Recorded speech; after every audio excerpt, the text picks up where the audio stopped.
não sei, acredito que alguns irmãos vão entrar no decorrer da nossa EBD, eu vendo que tem vários, normalmente estão conosco aqui, que ainda não chegaram, né? A família Soares, irmão Chiquinho, vários irmãos que a gente sabe que normalmente eles estão conosco aqui, mas devido ao tempo mesmo, nós vamos começar. E se eles chegarem, não tem absolutamente nenhum problema, certo? Quero convidar vocês, aí Aldair, tu já pode começar a gravar, tá? Se quiser. Então, eu quero convidar todos os irmãos que estão aí a procurarem nas suas Bíblias o livro de Êxodo. Tá? Livro de Êxodo. E nós vamos ler algumas partes desse livro, alguns versículos desse livro. Êxodo. Nós vamos começar no capítulo 19. Êxodo 19.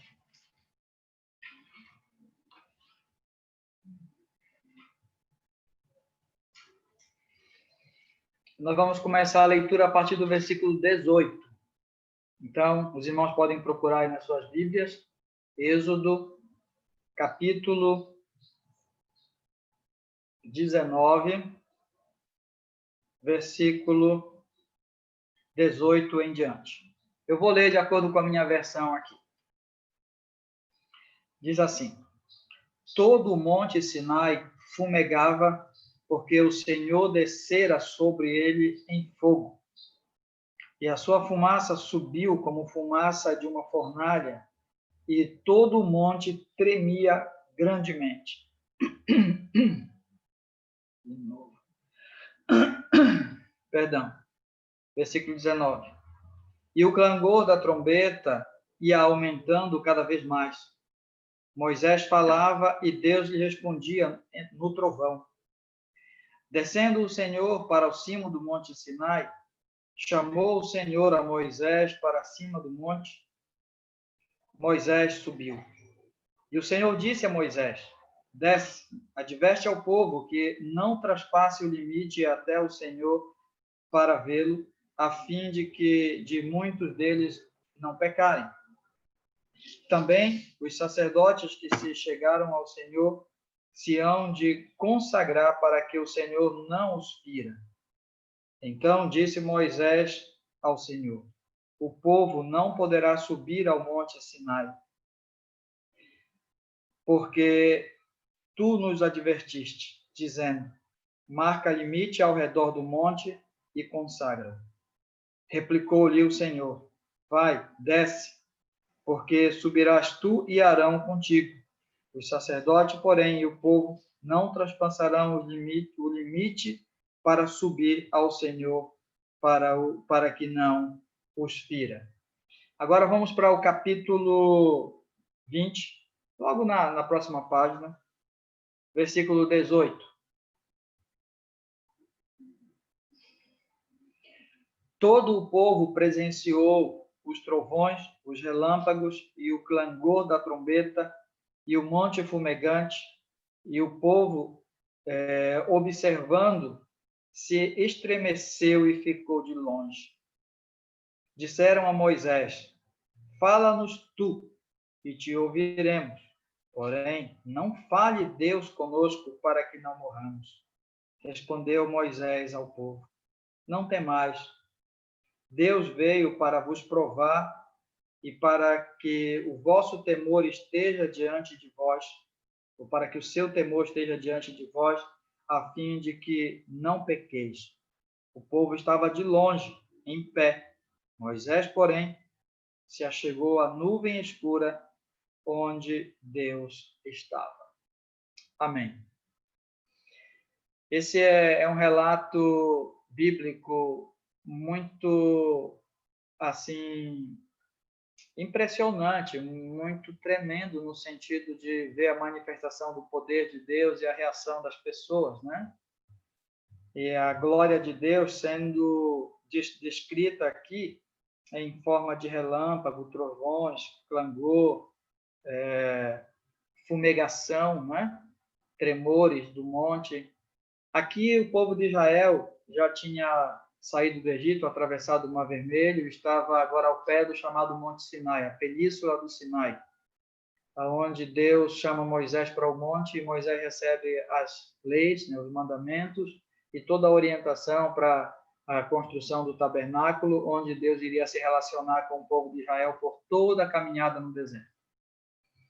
E sempre houve da parte de Deus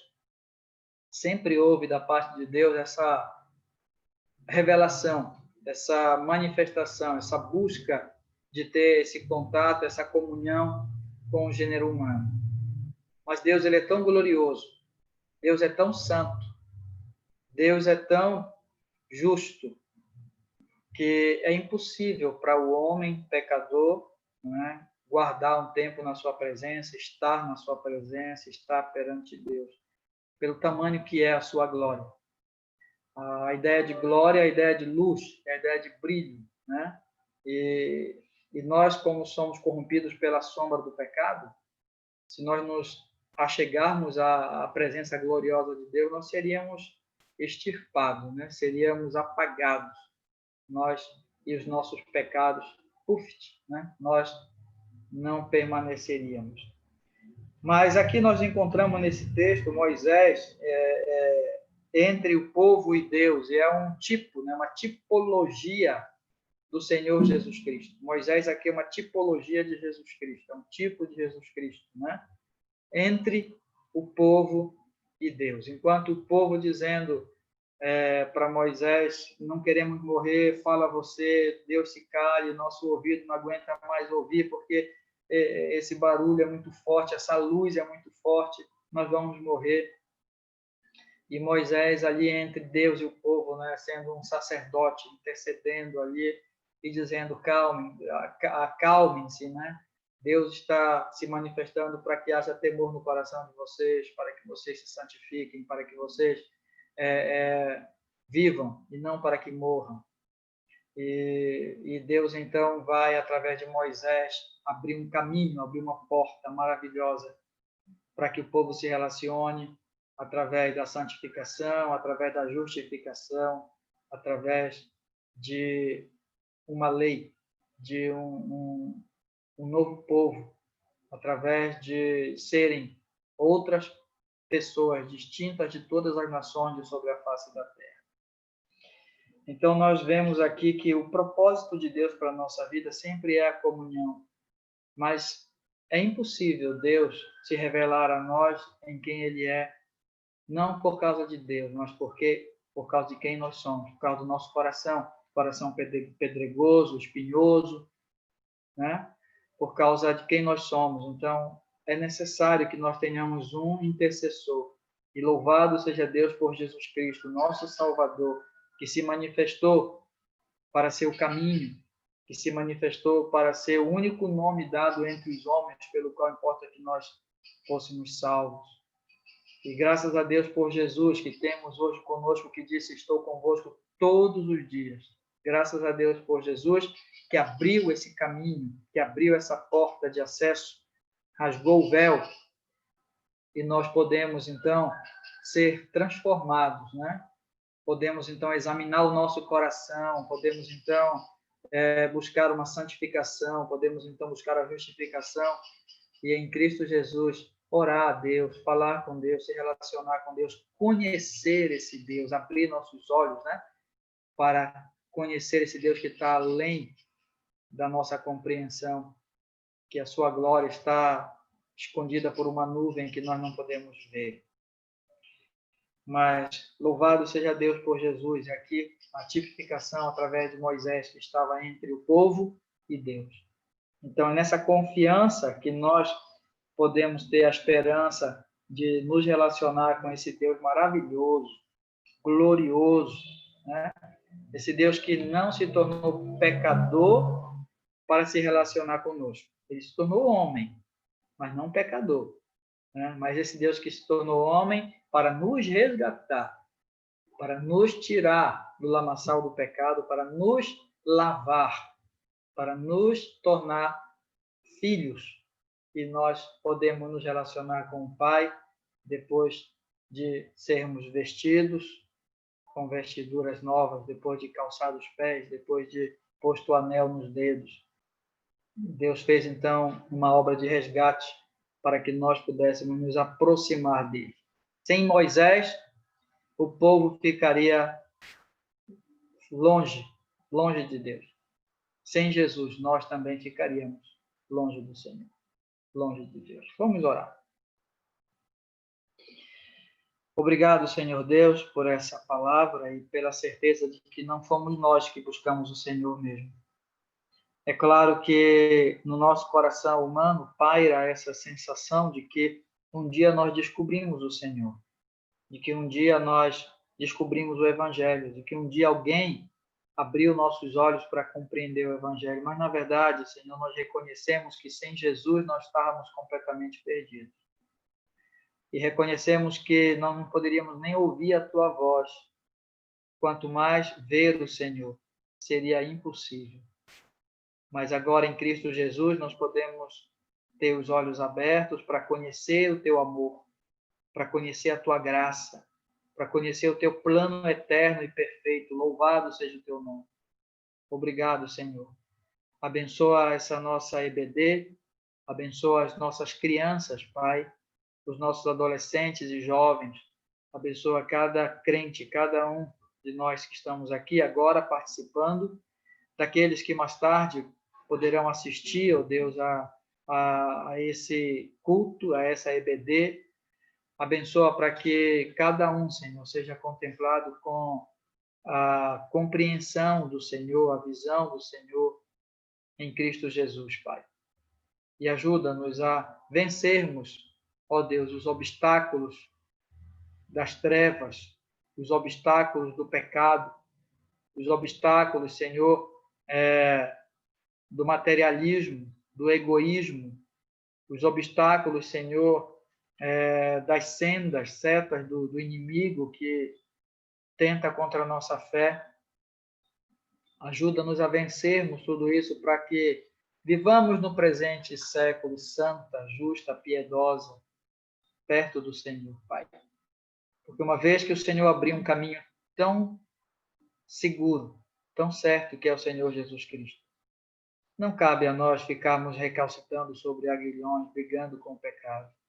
Pelo contrário, ajuda-nos a vivermos a vida abundante que o Senhor nos deu perto do Senhor. E abençoa essa nossa EBD, esse nosso tempo juntos aqui. Em nome de Jesus, Pai. Amém.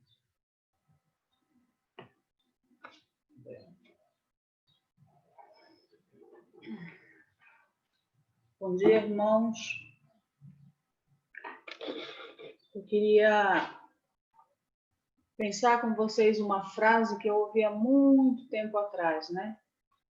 Que dizia assim que nós somos peças raras de um colecionador cósmico. E o que essa pessoa estava querendo dizer com isso é que Deus, tendo todo o universo, todo o sistema, né? Tudo que Ele controla, o Senhor, Ele se importa conosco.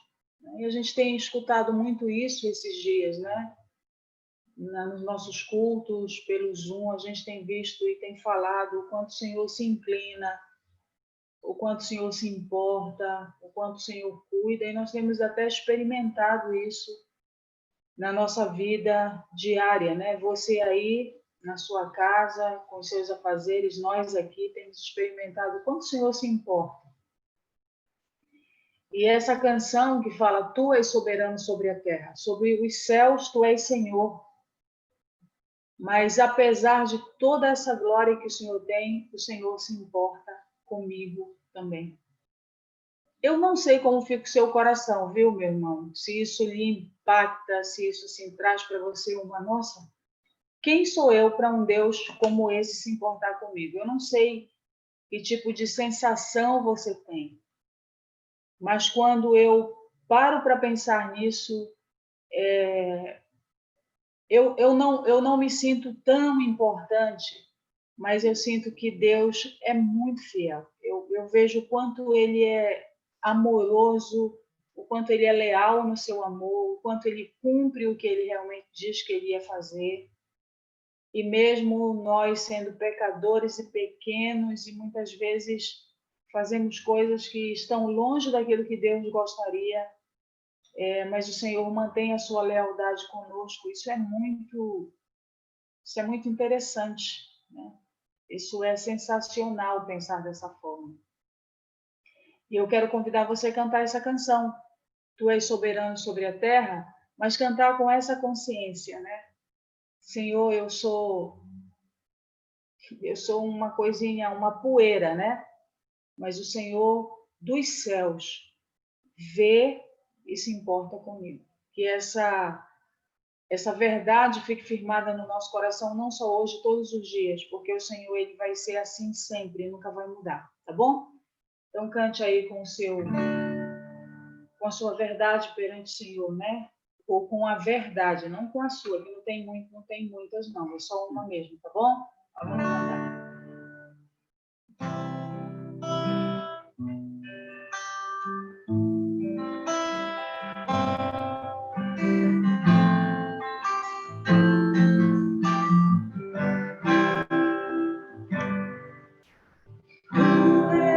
Soberano sobre a terra, sobre os céus, tu és Senhor absoluto. Tudo que existe acontece, tu sabes muito bem, tu és tremendo. Tu és soberano sobre a terra, sobre os céus, tu és Senhor absoluto. Tudo que existe acontece, tu sabes muito bem, tu és tremendo. E apesar dessa glória que tens, tu te importas comigo também. Esse amor tão grande eleva-me, amarra-me a ti.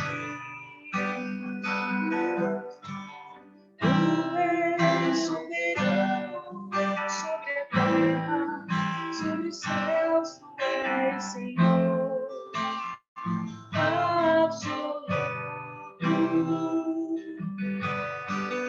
Tudo que existe acontece, tu sabes muito bem, tu és tremendo.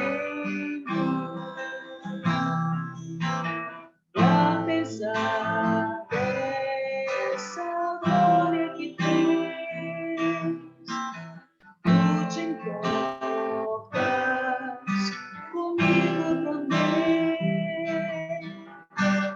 Esse amor tão grande eleva-me, amarra-me a ti. Tu és tremendo. Senhor, nós te louvamos, ó Deus. Te agradecemos porque, apesar de toda a tua glória, todo o teu poder, Senhor, toda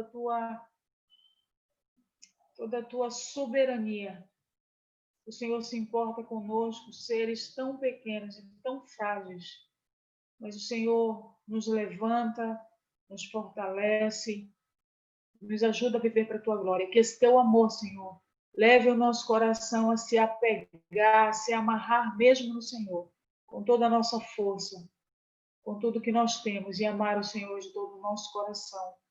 Em nome de Jesus. Amém. Amém, irmãos. Deus nos abençoe.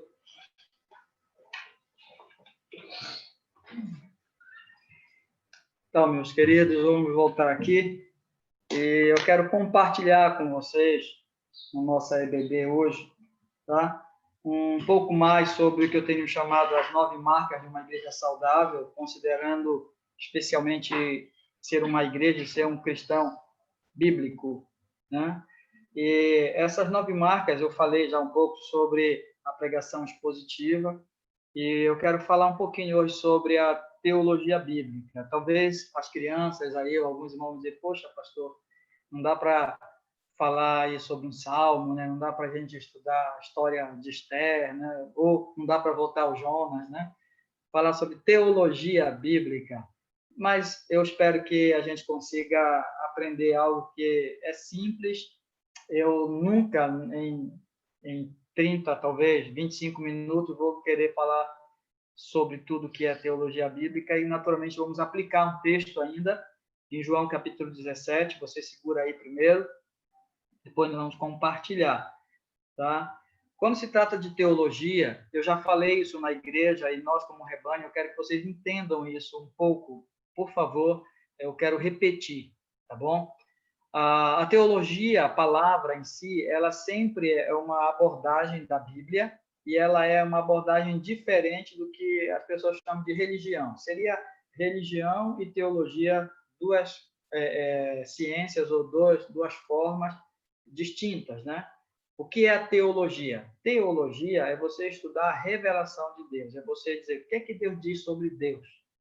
Não é o que eu digo sobre Deus ou o que o fulano fala sobre Deus, mas teologia é você estudar, você procurar, você querer saber o que é que Deus fala de Deus. O que é que Deus fala de si mesmo? É a revelação de Deus. É você olhar para a Bíblia como ela sendo a Bíblia é a palavra de Deus, né? Lembram, sabia? Pois é, então é você olhar para a Bíblia como quem diz assim, Senhor, eu quero te conhecer, né? Eu quero saber quem é o Senhor. Isso é teologia. Religião é o contrário. É você olhar para a Bíblia ou para qualquer outro tipo de livro, né? Qualquer livro de outras religiões do mundo, ou prática, é uma forma de você dizer assim, eu quero descobrir Deus por mim mesmo, né? Eu quero saber quem é Deus por mim mesmo. Eu vou me esforçar para saber, para descobrir quem é Deus, independente de o quanto ele revelou. Eu que vou buscar a Deus. Isso é religião. Então, religião é essa busca de Deus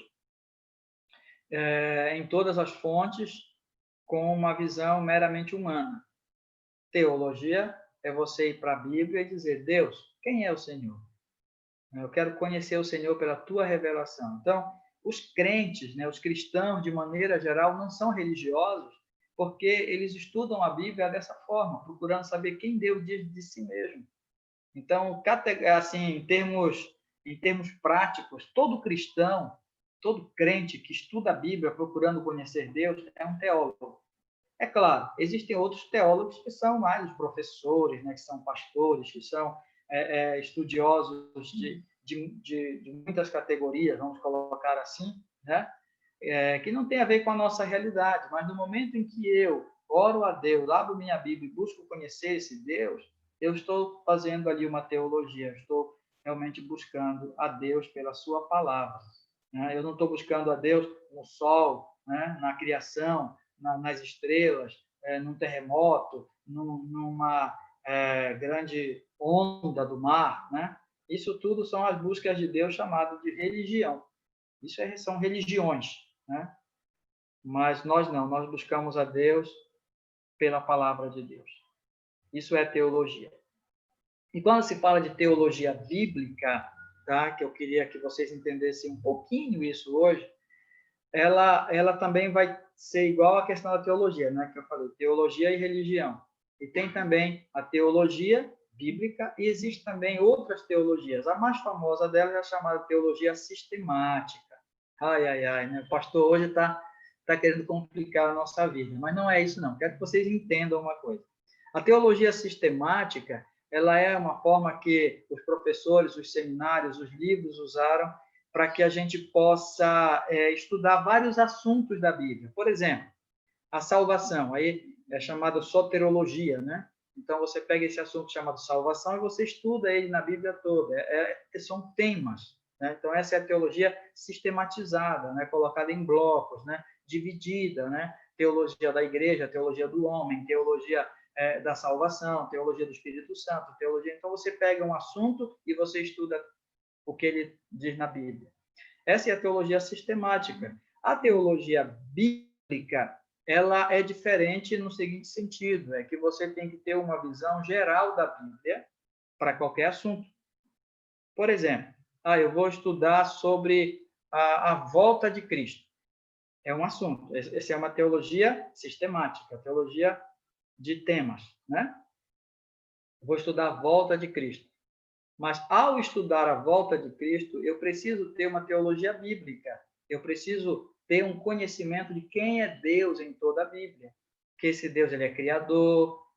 As três qualidades básicas de Deus na Bíblia, tá? Que Deus ele é criador, tá? Que Deus ele é o sustentador e que Deus ele é o salvador da criação. Então, se eu tenho uma compreensão disso, quando eu vou estudar a volta de Cristo, eu estudo sabendo quem é esse Deus. Então, a teologia bíblica ela é uma compreensão de toda a Bíblia, de quem é Deus, quem é o homem e qual a vontade de Deus para o homem. Agora, isso não é fácil, isso não é simples, né? Eu mesmo estou lutando aqui para ter uma boa teologia bíblica, porque eu preciso ter uma compreensão, um conhecimento de Deus em toda a Bíblia, de quem é esse Deus, né? Porque se eu vou ler a história de Davi, por exemplo, né, fazer uma teologia sistemática de Davi, se eu vou estudar a história de Davi, eu preciso entender que o Deus de Davi é o mesmo Deus de Moisés, é o mesmo Deus de João Batista, é o mesmo Deus de Paulo, para que eu não crie vários deuses. O Deus de Davi, o Deus de Miriam, o Deus de Ana, o Deus de Moisés, o Deus... Não existe isso. Deus ele é um só. E quando eu estudo qualquer texto da Bíblia, conhecendo Deus verdadeiramente, isso é chamado de teologia bíblica. Tá? Então, teologia bíblica é você estudar qualquer texto da Bíblia, tendo esse conhecimento de quem é Deus, qual é o plano de Deus. Tá bom? Eu não sei se eu expliquei muito, porque isso aí a gente estuda em mais ou menos um ano, tá? Isso que eu estou falando para vocês aqui. Mas só para vocês entenderem a distinção de uma teologia sistemática e uma teologia bíblica. A teologia sistemática é ruim? Muito pelo contrário. É excelente. Só que a pessoa que estuda ou que ensina a teologia sistemática, antes seria muito bom que ela tivesse estudado e soubesse a teologia bíblica. Tá? Antes seria bom que ela soubesse. Você lembra da história de Filipe e Eunuco? Filipe e Eunuco diz no texto que ele vinha lendo o profeta Isaías, o eunuco, no carro dele. Ou seja, ele vinha lendo um texto sobre um profeta e ele pergunta, esse profeta está falando de si ou está falando de algum outro? Lembram da história? Claro, aqueles dois na carruagem, né? E aí o texto lá de Atos vai dizer que Filipe, começando com aquela pergunta, com aquele texto, discorreu sobre todas as Escrituras, explicando quem era Cristo. Ou seja, ele pegou uma teologia sistemática, um texto, um assunto, e ele fez uma teologia bíblica. Ele falou sobre quem era Jesus, para que aquele eunuco pudesse crer. E ele creu e foi salvo. Ele creu e ali ele foi salvo. Então, só para fazer uma distinção sobre isso, é que eu quero colocar isso para vocês. De fato, todo cristão, todo crente que lê, que estuda a sua Bíblia, ele é um teólogo porque está buscando Deus na Bíblia. E todo crente que tem uma visão correta sobre quem é Deus, para qualquer texto, em qualquer personagem, Deus é o mesmo ontem, hoje, será para sempre, ele tem uma teologia bíblica muito boa. Mas nós só podemos ter uma teologia bíblica boa mesmo se nós formos estudantes da Bíblia, se nós nos dedicarmos a conhecer mais e mais a palavra de Deus. Essa dedicação em conhecer a palavra de Deus é que vai nos levar a ter uma boa teologia bíblica, porque a gente vai conhecer quem é Deus, quem é o homem e qual o plano de Deus para o homem. E aí nós vamos ter, em qualquer assunto, uma compreensão melhor sobre Deus. Para mim, isso é um grande desafio, eu imagino que para vocês também. Por outro lado, a teologia bíblica é a teologia mais segura que existe para que a gente não crie heresias, para que eu, como cristão, não fundamente a minha vida sobre heresias, para que eu não pegue um versículo da Bíblia, estampe na minha camisa e diga, esse aqui é principal versículo da Bíblia, eu vou viver a partir desse versículo e esqueço tudo mais. Não. Eu tenho que realmente entender que a Bíblia é a palavra de Deus. Você crê em 2 Timóteo, capítulo 3:16? Você crê nisso, meu irmão? Lá diz, toda a Escritura é inspirada por Deus. Ou seja, nós temos vários escritores, em torno aí de 1.500 anos, do primeiro que escreveu até o último que escreveu. Um tempo extenso em vários lugares, mas, de fato, a Bíblia ela é de uma só pessoa, que é Deus. O único que inspirou é Deus.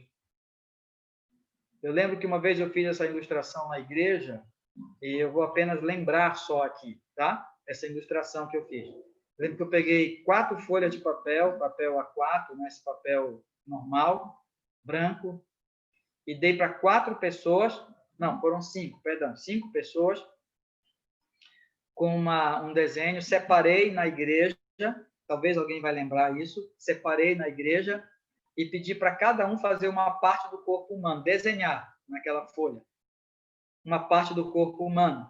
Um faria a cabeça, outro faria o braço direito, outro faria o braço esquerdo, outro faria a perna direita, outro faria a perna esquerda. Sem nenhum ver o outro. Cada um num canto. E depois que todos terminaram, agora vamos juntar esses 5 desenhos, vamos ver como é que vai dar esse corpo, como é que vai ficar esse corpo. Eu não sei se vocês lembram dessa ilustração, mas puxa pela imaginação agora e imagina. O que vocês acham? Né? Ninguém viu o tamanho, ninguém viu a grossura do braço, da perna, o tamanho da cabeça, ninguém viu o que o outro fez. E aí junta as 5 partes. O que vocês acham? Será que ficaria um corpo bonito? Né? Será que ficaria juntando agora o que cada um fez? Ficaria um corpo ideal, um corpo proporcional, o tamanho da cabeça, do pé, o tamanho de um braço, do outro, a grossura de um braço, de uma perna. Será que ficaria igual? Um corpo bem feitinho? Claro que não. É claro que não. Agora, se eu desse uma folha de papel, uma só, para uma pessoa só, desenhar ali o contorno de um corpo, eu acho que ficaria bem mais compreensível, bem melhor o desenho. O que eu quero dizer com essa ilustração é o seguinte, é que Deus, ele é o autor único da sua palavra. Toda a Escritura é inspirada por Deus. E há uma perfeição nisso tão grande que Deus, ele pegou o apóstolo Paulo, preso lá em Roma, pegou Daniel, tantos séculos antes, lá na Babilônia, pegou o rei Davi, pastoreando as ovelhas do pai, lá no campo, escrevendo seus salmos, pegou Moisés no deserto. Então, vários autores escreveram, e na hora que juntou a Bíblia, é um livro perfeito. Pessoas que nem se conheceram na sua grande maioria. Se juntou, é um livro perfeito. Por quê? Porque é um autor. Toda a Escritura é inspirada por Deus. E fundamentado nessa verdade é que nós precisamos olhar para a palavra de Deus como um todo e não como partes. E por mais que eu pegue um texto, um versículo para eu estudar, mas eu tenho que saber que é o mesmo Deus que escreveu Gênesis e Apocalipse. E se eu conheço a natureza desse Deus, o que é a natureza de Deus? Quem é esse Deus? É o que ele diz, que ele é amor, que ele tem a sua graça, que ele é misericordioso, que ele é gracioso, que ele é fiel, que ele é justo também, né? E que ele tem promessas, mas também ele tem os seus juízos.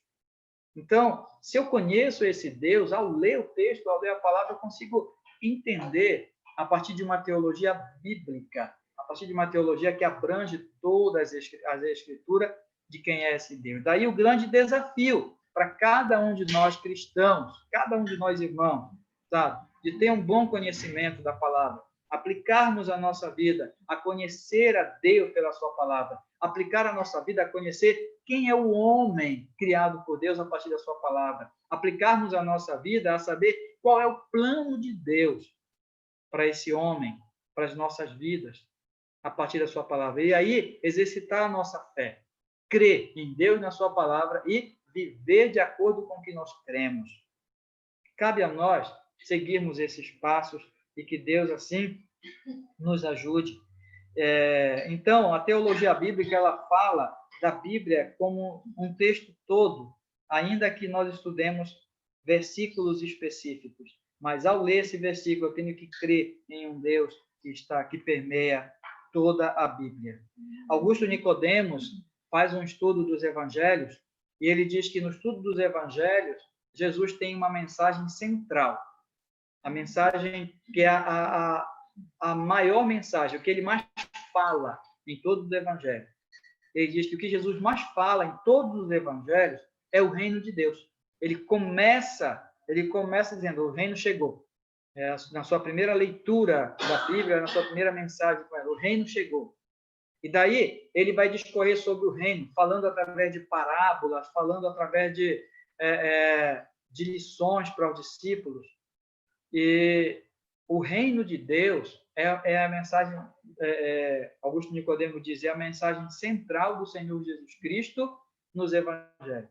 Então, todo o esforço do Senhor em torno de milagres, em torno de ensino, em torno do seu sacrifício na cruz, gira em torno de uma mensagem central, que é o reino de Deus. Que é o reino de Deus. Tá? E aí, olhando para esse tema, inclusive, Augusto Nicodemo diz, leia os evangelhos na perspectiva do reino de Deus. Aí você vai ter uma compreensão melhor. E também John Piper, que é um outro grande teólogo, ele já olha para toda a Bíblia, todas as escrituras sagradas, e dá uma ênfase, que é a chamada a glória de Deus.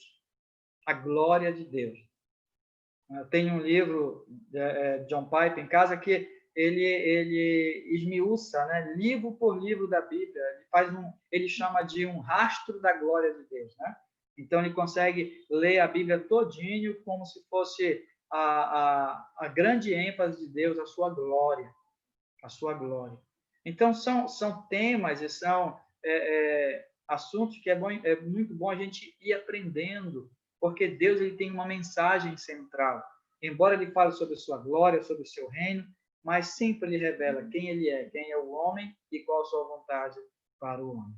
Eu quero, então, convidar vocês a olharem comigo um pouquinho, né, dessa questão da glória de Deus, com o texto lá de João, capítulo 17.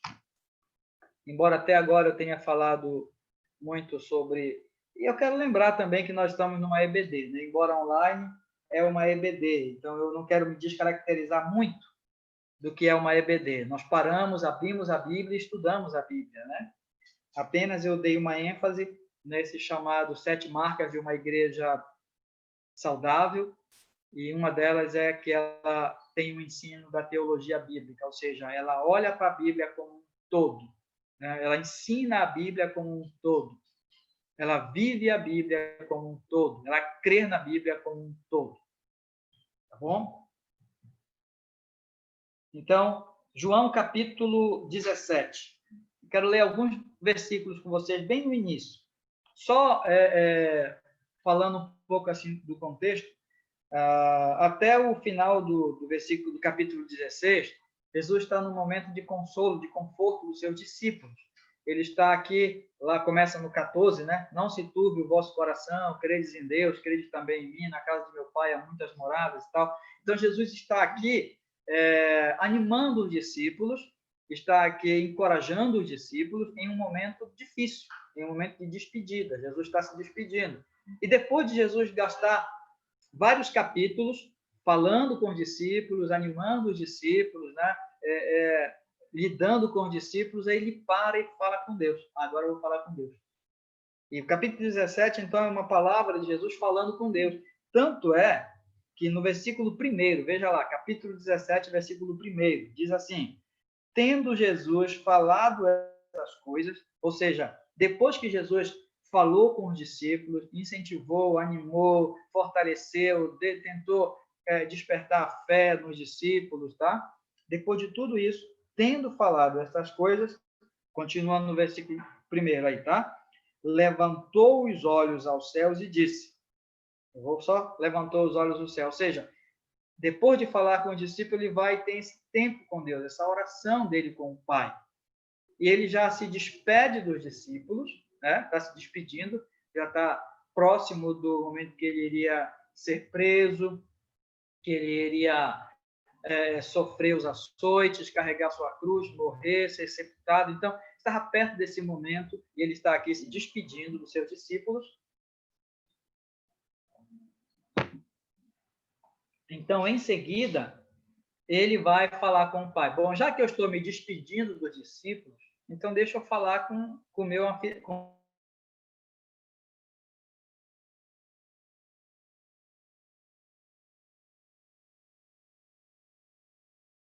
o pai. E essa é a oração dele. Versículo, continuar na leitura. Vou refazer aqui a leitura, porque eu vou ler até o versículo 5. Tendo Jesus falado estas coisas, levantou os olhos aos céus e disse: Pai, é chegada a hora.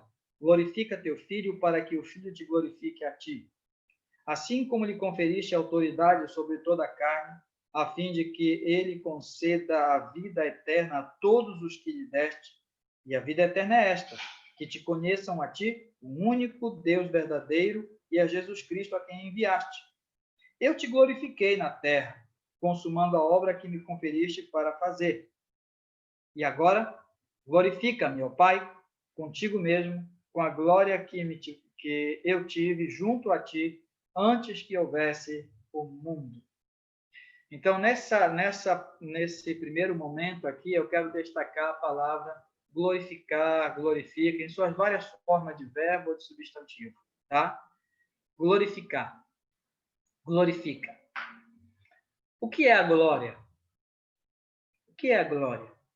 A glória, de uma forma singela, de uma forma humana para compreender, é luz, é brilho, tá? É a glória, tá? Então, Deus tem uma glória, Deus tem um brilho, Deus tem uma luz. E a palavra de Deus diz que Ele é luz e nele não há trevas, não há variação. Deus é um ser que não tem sombra. E a Bíblia diz que a glória de Deus é tão forte que ele faz sombra no sol, né? Então, a luz de Deus ela é incompreensível a nós. E agora nós podemos pensar que Jesus Cristo, nesse texto aqui, ele está falando sobre essa glória. E ele coloca essa glória em dois aspectos. No aspecto eterno, no aspecto espiritual eterno, e no aspecto que nós vivemos aqui, nesse aspecto do mundo, nesse aspecto da vida normal aqui na face da terra. E nesse texto, Jesus fala sobre esses dois momentos em relação à glória, em relação à glória de Deus. Então, observe comigo aí, tá? Nesse tema da glória de Deus, olhando aí o que Jesus fala nesse texto aqui, tá? Então, ele fala, Senhor, é chegada a hora, versículo 1, é chegado a hora. Hora de quê? A hora de partir desse mundo para a eternidade, a hora de partir deste mundo para o Pai. E aí, nesse momento, Jesus lembra da glória. Jesus lembra da sua glória. Versículo 5 do texto que lemos diz assim: E agora glorifica-me, ó Pai, contigo mesmo, com a glória que tive junto de ti antes que houvesse o mundo. Ou seja, Jesus está falando, Pai, chegou a hora de eu deixar esse mundo de trevas, de eu deixar esses homens, né, essas pessoas, esse ambiente, e eu vou voltar para estar com o Senhor em uma glória eterna. E que eu já tive, de onde eu vim, né? Porque Filipenses diz que Jesus Cristo ele se sujeitou a se tornar ser humano, né? A morrer, morte de cruz e tal, submeteu, foi lá o sepulcro mesmo. E Jesus, ele existia em glória, e agora ele fala, Senhor, Pai, me recebe, me dá de volta a minha glória, a glória que eu estava contigo na eternidade. Então ele fala sobre essa glória da eternidade, essa glória celestial, essa glória que nunca ninguém viu e ninguém pode realmente ver. Mas além dessa glória celestial, no versículo 4, veja lá comigo, tem uma glória terrestre aqui, uma glória do nosso tempo. Eu te glorifiquei na terra, consumando a obra que me conferiste para fazer. Então, Jesus fala assim, eu vou para a minha glória, a glória que o Senhor tem, a glória que está no céu. Mas antes que eu vá para essa glória, eu também te glorifiquei aqui na terra. O teu nome brilhou aqui na terra através da minha vida. O Senhor brilhou. O Senhor foi reconhecido. E esse texto aqui, eu não vou ler todo, mas se você for olhar, por exemplo, o versículo 7, tá? 17:7. Agora, eles reconhecem que todas as coisas que me tens dado provêm de ti. Eles reconhecem. Observe essa palavra conhecer. Versículo 8. Porque eu lhes tenho transmitido a palavra que me deste e eles as receberam. E verdadeiramente conheceram que saí de ti. Olha quantas vezes aparece essa palavra aí, né? Reconhecer, conhecer. E aí, se formos olhar o texto, ainda vai aparecer muito mais essa informação de que Jesus fez com que o Pai fosse reconhecido. Fosse reconhecido. Ou seja, o Pai foi glorificado porque as pessoas viram o Pai através de Jesus Cristo. Então, há uma glória de Deus neste mundo quando ele é reconhecido. Há uma glória de Deus neste mundo quando as pessoas creem nele. Há uma glória de Deus neste mundo quando as pessoas encontram o Senhor, quando elas descobrem no sentido de saber quem é Deus. E esse é o grande propósito das Escrituras, revelar quem é Deus, né? Revelar quem é Deus. O versículo 18 do capítulo 17, tá? E assim como tu me enviaste ao mundo, também eu os enviei ao mundo. Eu os enviei ao mundo. Então, Jesus aqui, nessa despedida e conversando com o Pai, ele disse, Pai, assim como eu te glorifiquei na terra, o Senhor me enviou, eu te glorifiquei consumando a obra que tu me deste, eu também agora estou enviando eles para que eles te glorifiquem. O Senhor vai ser glorificado neste mundo através da vida deles. O mundo vai conhecer o Senhor através deles. E o mundo vai glorificar o Senhor através deles. Sabe, irmãos, a palavra de Deus, ela tem essa linha mestra de que Deus seja glorificado. Se você olhar para a criação, o primeiro ato de Deus é luz, é brilho. Disse Deus, haja luz, e houve luz. E ali a palavra luz que Deus criou não tem a ver somente com o sol, mas tem a ver com as estrelas, tem a ver com todos os astros luminosos, inclusive até trovão, né? Os fenômenos naturais de luz. Deus, então, ali cria a luz com impacto para a vida da humanidade toda. Nós lemos Êxodo capítulo 17, quando Deus se manifesta e ele se manifesta em glória, uma glória tão forte que precisou de uma nuvem que ele colocou para que o povo não visse a sua glória e não morresse. Mas Deus ele se manifesta em luz, em glória. Eu tenho alguns textos aqui que eu não vou mencionar, olha, vou mencionar, mas não vou ler com vocês. Mas se nós olharmos em Êxodo capítulo... só confirmar aqui o texto, tá? Êxodo capítulo 40, versículo 35, fala do momento em que o tabernáculo foi construído, e aí Moisés fecha colocando a Arca da Aliança, e nesse momento a glória de Deus enche o tabernáculo, e Deus passa a habitar no meio do povo, porém dentro do tabernáculo. Nós vemos então mais na frente, em 1 Reis capítulo 8, quando Salomão constrói o grande templo de Jerusalém. E ao consagrar o templo e todos os seus utensílios, a Bíblia diz também que a glória do Senhor enche aquele templo. A glória do Senhor enche o templo e aquele passa a ser o local central do culto, da adoração, da busca de Deus. Tanto que se eles estivessem exilados, eles poderiam, de uma janela, clamar em direção ao templo, ao Senhor.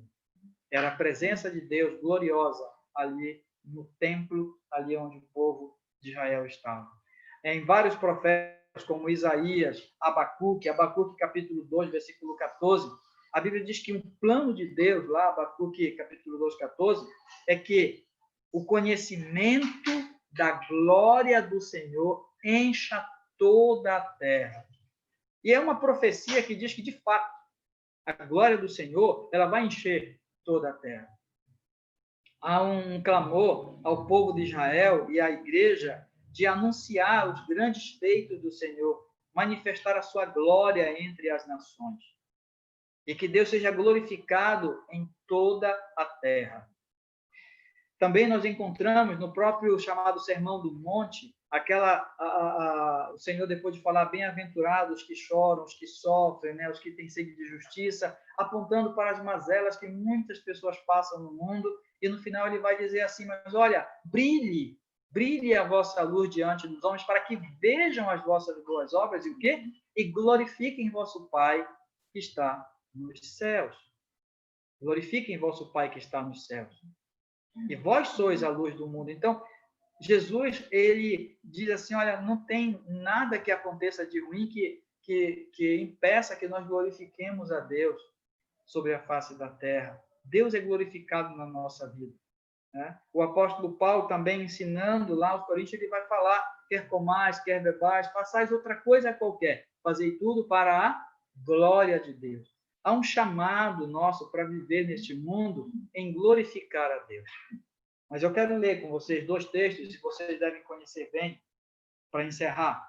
Filipenses, capítulo 2. Tá? Filipenses, no capítulo 2. Esse texto ele é fascinante em alguns aspectos da sua leitura, e nós queremos observar com vocês. Filipenses, capítulo 2, versículo 14.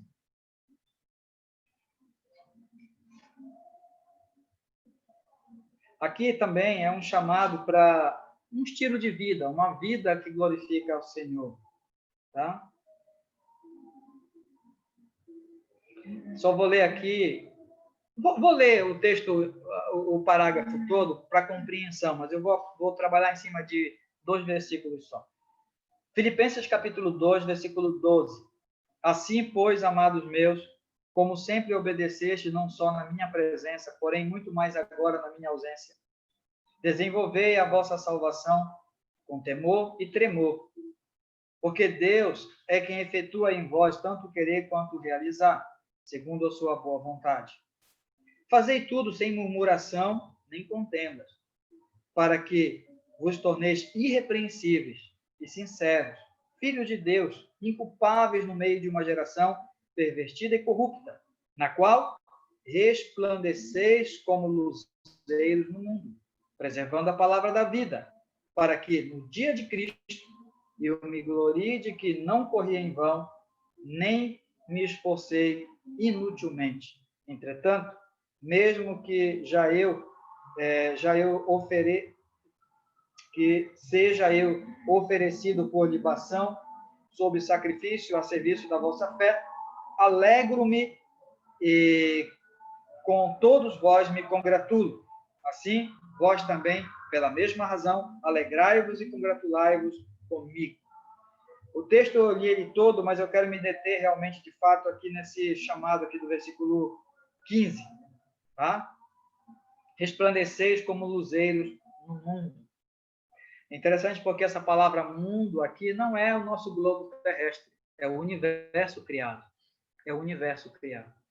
Então, nós cristãos, nós que conhecemos a esse Deus e sabemos da nossa vida e sabemos o plano de Deus para a nossa vida, quando nós vivemos para a glória de Deus, que foi um chamado de Jesus, Jesus foi enviado para glorificar o Pai. Ele falou, Pai, eu te glorifiquei até o fim. Ele diz, agora eu os envio como o Senhor me enviou. Então aqui estamos nós para vivermos para a glória do Senhor, em tudo que nós fazemos, distintamente deste mundo como nós vemos. E essa nossa glorificação de Deus é uma glorificação que ela irradia no universo. No universo. Essa palavra mundo aí é universo. Nós brilhamos como luzes no universo.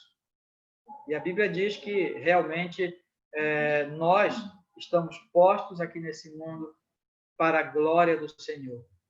Para a glória do Senhor. Que Deus seja glorificado na nossa vida neste mundo. Há uma glória de Deus. Deus ele recebe louvor, recebe vida neste mundo. Mas eu quero, antes de encerrar, que eu vou ler o último versículo lá em Apocalipse, capítulo 20, projetando não só esse mundo, mas a eternidade. Mas antes de encerrar, eu quero só usar uma pequena ilustração, que eu já usei muitas e muitas vezes na igreja e vai ser comum para alguns aqui. A ilustração é: eu não sei quantos de vocês já usaram uma faca de cortar pão para emparafusar ou desemparafusar, para tirar um parafuso ou colocar um parafuso. Serve. Eu já fiz isso. Ficou torta a ponta da faca, mas serviu. O ideal não era a faca. O ideal é uma chave de fenda, seja fenda, Phillips, né? Mas é uma chave própria para fazer esse serviço. O que eu quero dizer com essa ilustração? Quero dizer o seguinte, que Deus nos criou para a sua glória.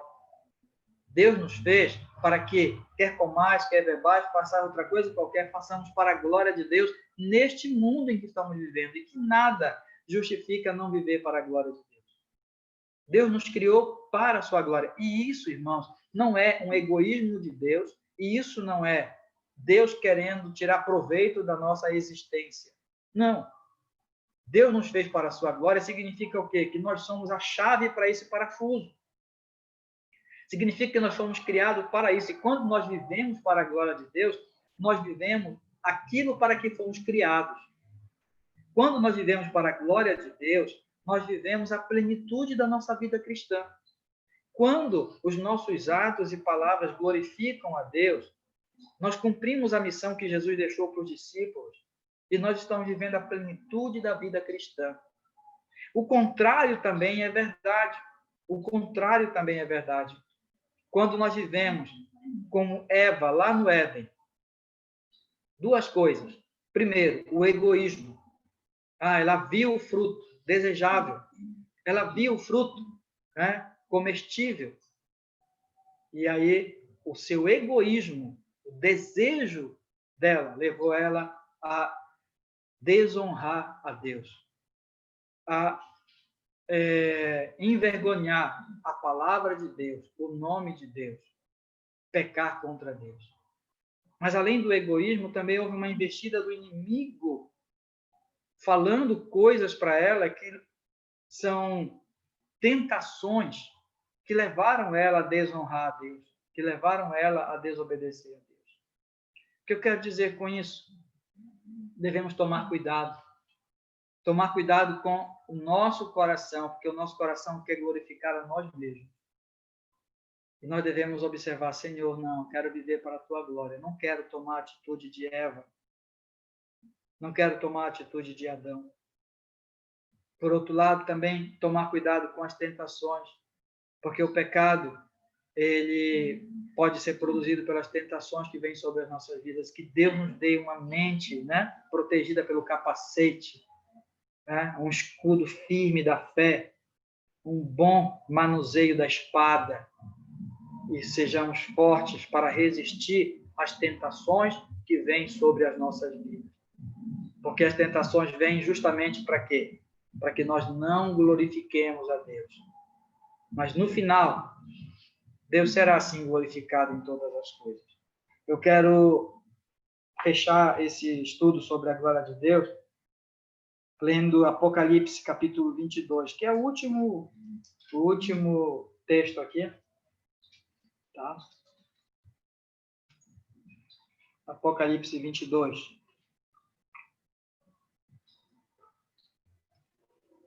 Eu vou ler 5 versículos aqui para encerrar, mas eu vou me deter um pouquinho no último, só um pouco. Apocalipse 22. Então me mostrou o rio Então me mostrou o rio da água da vida, brilhante como cristal, que sai do trono de Deus e do Cordeiro. No meio da sua praça, de uma a outra margem do rio, está a árvore da vida, que produz 12 frutos, dando o seu fruto de mês a mês, e as folhas da árvore são para a cura dos povos. Nunca mais haverá qualquer maldição.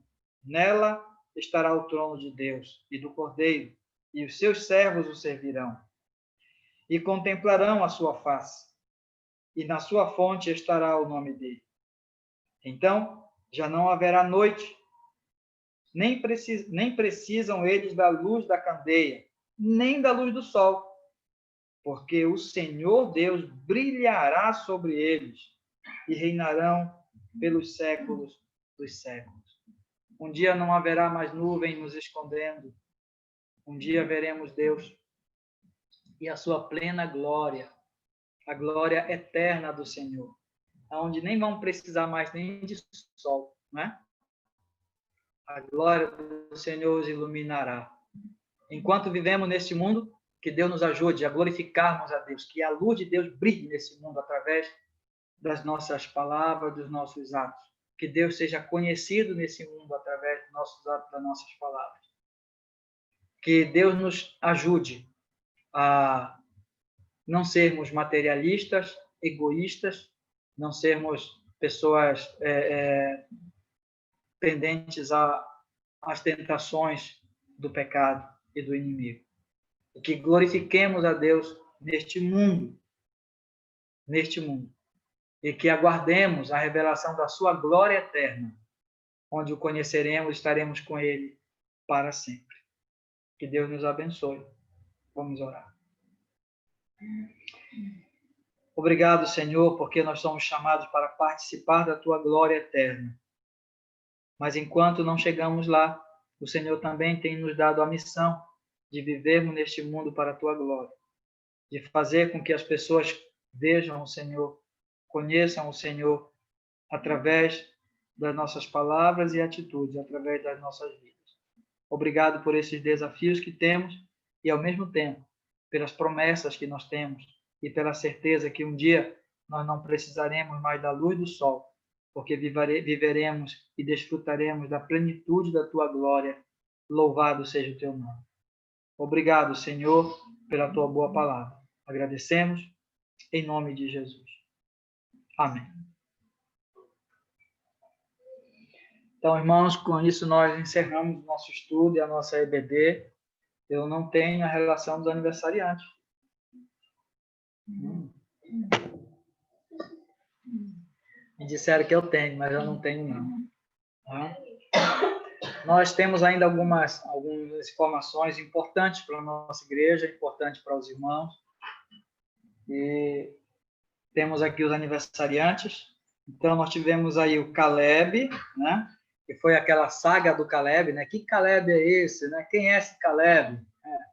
É o nosso Calebinho aqui do Oséias, né? Também tivemos a nossa Gel, a Giovana. Saudade, viu, Gel? Muita saudade de ti. Dulce, da Dulce, no caso, né? O Marcos também, lá da congregação, da Cláudia. E o Daniel Cif, que colocou a foto dele, que parece que ninguém sabia quem era ele resolveu colocar a foto para que os irmãos soubessem. Daí surgiu aquela ideia. Yara, tu e quem trabalha, parece que agora vai ter que colocar o nome e as fotos dos irmãos que fazem aniversário. Que bom, né? Graças a Deus temos esse recurso. É maravilhoso demais poder a gente ter essa interação. Nós vamos orar daqui a pouco, encerrando e lembrando desses irmãos aqui. Antes, atenção, bem atenção para todos, tá?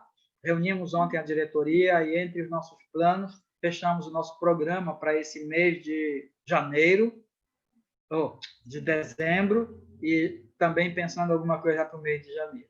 Então, irmãos, tanto na quarta quanto no domingo, nós vamos seguir o culto online.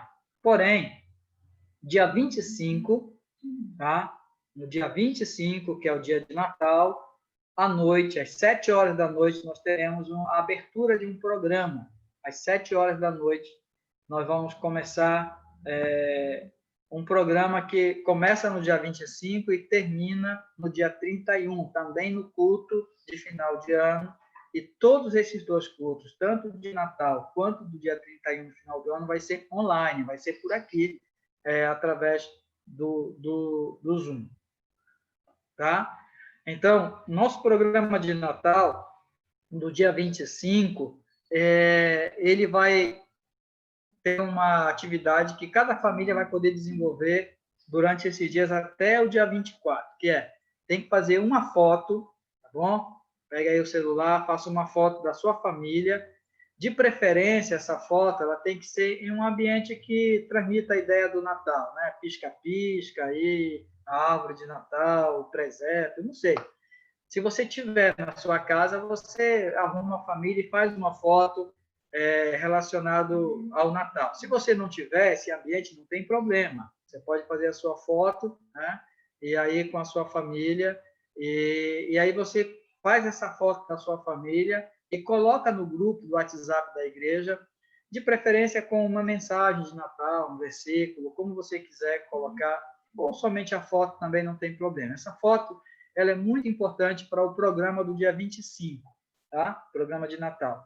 Então, você tem esses dias todos agora, hoje é dia 20, né? Então, tem 21, 22, 23, 24. Então, tem esses dias aí para você fazer a sua foto da sua família. E aí, no dia 25, nós vamos, já está concluído, né? No culto, nós vamos precisar desse momento aí com os irmãos. Também quero orientar para vocês que no dia 25, no culto do dia 25, nós vamos dividir a igreja em 10 grupos de família. Não vai ser aquele grupo familiar que já temos. 10 grupos de família, tá? Com 10 líderes, que também não são os mesmos. E esses 10 grupos eles vão estar se relacionando do dia 25 até o dia 31, orando um pelo outro, né? Vamos ter lá as orientações. Mas esse grupo é grupo para a gente interagir durante esses dias, até o final do ano, do dia 25 até o dia 31. Interagir com orações, interagir com dedicação de palavras, interagir, tá? E aí, nós vamos, então, fechar o nosso programa da igreja no dia 31, onde nós vamos anunciar o tema anual e algumas atividades já pensando no mês de janeiro, tá bom? Então, irmãos, são muitas informações, mas elas são necessárias e eu estou passando aqui, mas eu vou depois passar também explicado lá no grupo do WhatsApp da igreja. Nós vamos fazer uma oração encerrando essa nossa EBD e após essa oração nós vamos abrir para os irmãos se congratularem aí, se falarem também. Bom? Vamos orar?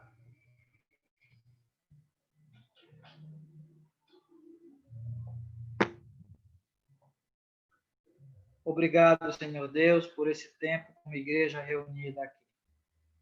Agradecemos ao Senhor, pedimos que o Senhor abençoe, especialmente esses nossos irmãos e irmãs que nesta semana o Senhor abençoou com mais um ano de vida. O Senhor renovou a vida para esses irmãos. Pela vida das crianças, ó Deus, dos adultos, obrigado, Pai.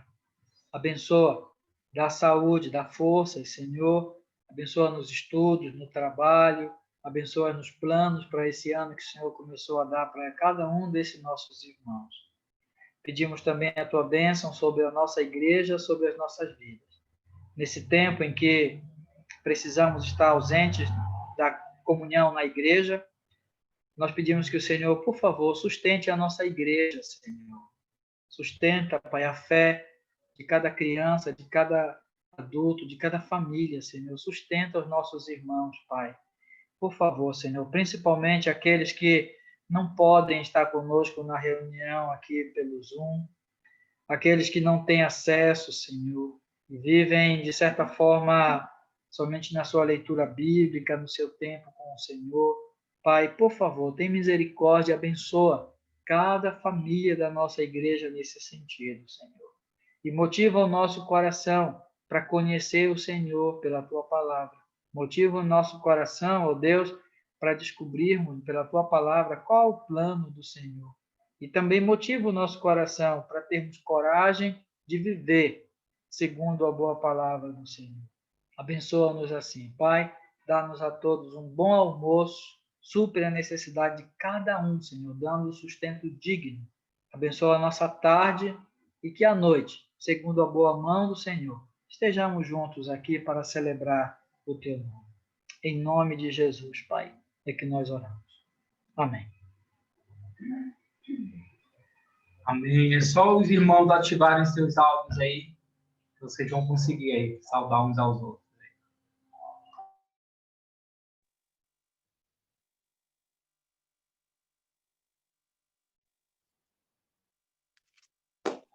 Bom dia para todos, bom almoço. Deus abençoe cada um. Bom dia, Deise. Bom dia.